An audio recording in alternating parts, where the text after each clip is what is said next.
ঘৰত ৰন্ধন গেছৰ সিলিন্ডাৰ থাকিলে সাৱধান। ইউপিআই ব্যৱহাৰ কৰিলে সাৱধান। 1 জানুৱাৰী 2025 পৰা সলনি হ'ব 5টাকৈ গুৰুত্বপূৰ্ণ নিয়ম আৰু ইয়াৰ পোনপটীয়া প্ৰভাৱ পৰিব আপোনাৰ জীৱনত।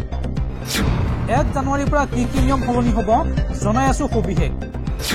আপুনি ভিডিঅ'টোত লাইক কৰি শ্বেয়াৰ কৰি দিয়ক। 1 জানুৱাৰী 2025 পৰা সলনি হ'ব সমগ্ৰ ভাৰতবৰ্ষৰ 5টাকৈ গুৰুত্বপূৰ্ণ নিয়ম আৰু ইয়াৰ পোনপটীয়া প্ৰভাৱ পৰিব আপোনাৰ পকেটত। 1 জানুৱাৰীৰ পৰা কি কি নিয়ম সলনি হ'ব চাও আহক। নতুন বছৰ সমাগত, মাজত আৰু মাত্ৰ এটা দিন। তাৰ পূৰ্বে আহিছে ডাঙৰ খবৰ। নতুন বছৰত অৰ্থাৎ 1 জানুৱাৰীৰ পৰা সাল সলনি ঘটিব কেইবাটাও দৈনন্দিন কাম কাজৰ, যাৰ বাবে আজিয়ে সাজু হোৱাটো প্ৰয়োজন। এই তালিকাত আছে GST, visa, LPG cylinder, EPFO, UPI আদিত বৃহৎ পৰিৱৰ্তন হ'বলৈ গৈ আছে। 1 জানুৱাৰী 2025 পৰা কি কি পৰিৱৰ্তন হ'ব বা কি কি নতুন নিয়ম বলবৎ হ'ব চাও আহক। প্ৰথমতে এলপিজি চিলিণ্ডাৰৰ দামৰ পৰিৱৰ্তন হ'বলৈ গৈ আছে। প্ৰতি মাহৰ আৰম্ভণিতে হ্ৰাস বা বৃদ্ধি হয় ৰন্ধন গেছৰ চিলিণ্ডাৰৰ মূল্য আৰু শেহতীয়াকৈ 19 কেজি বাণিজ্যিক চিলিণ্ডাৰৰ দাম উঠানমা হৈছে।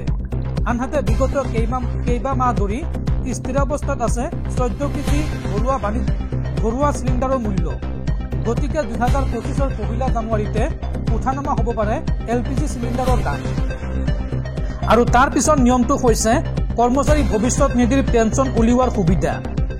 কৰ্মচাৰী প্ৰভিডেণ্ট ফাণ্ড অৰ্গেনাইজেশ্যন চমুকৈ ইপিএফৰ পেঞ্চনাৰসকলে 1 জানুৱাৰীৰ পৰা অতিৰিক্ত পৰীক্ষণ অবিহনে যিকোনো বেংকৰ পৰা পেঞ্চন উলিয়াব পাৰিব, যাৰ ফলত তেওঁলোকৰ বাবে ইয়াক অধিক সুলভ কৰি তোলা হ'ব। লগতে প্ৰায় 7 কোটিৰো অধিক কৰ্মচাৰীয়ে পহিলা জানুৱাৰীৰ পৰা লাভ কৰিব এটিএমৰ সুবিধা। কেন্দ্ৰীয় শ্ৰম আৰু নিয়োগ মন্ত্ৰালয়ে সদৰি কৰিছে এই তথ্য। আৰু তাৰ পিছত গুৰুত্বপূৰ্ণ নিয়মটো হৈছে ম্যাদ উকলিব এনএছচিৰ চুক্তি। শেহতীয়াকৈ ৰাষ্ট্ৰীয় ষ্টক এক্সচেঞ্জে তেওঁলোকৰ চুক্তিৰ ম্যাদ উকলাৰ তাৰিখ ঘোষণা কৰিছে। বছৰটোৰ শেষৰ দিনটোত অন্ত পৰিব ষ্টক এক্সচেঞ্জৰ ত্ৰিমাসিক চুক্তি। 2025 2 জানুৱাৰীৰ পৰা এই চুক্তি পুনৰ নতুনকৈ আৰম্ভ কৰিব লাগিব। আৰু তাৰ পিছৰ নিয়মটো হৈছে ইউপিআই লেনদেনৰ সীমা বৃদ্ধি কৰা হৈছে। গুগল পে, ফোনপে, পেটিএম যদি আপুনি ব্যৱহাৰ কৰে তেন্তে আপোনাৰ বাবে এই নিয়মটো অতি গুৰুত্বপূৰ্ণ।